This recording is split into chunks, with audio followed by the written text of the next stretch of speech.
Hello everyone! In this video, I will show you how to use Grok AI image generator for free. Let's get started.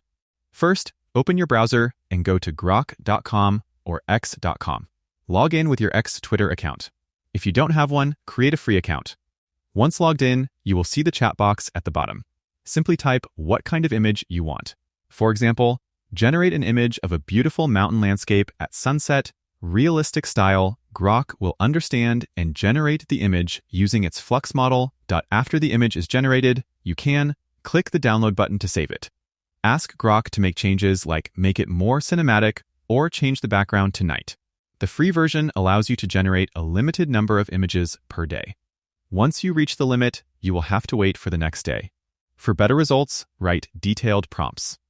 Mention style, lighting, mood, and camera angle. For example, a cute cat wearing sunglasses sitting on a beach, cartoon style, bright sunny day.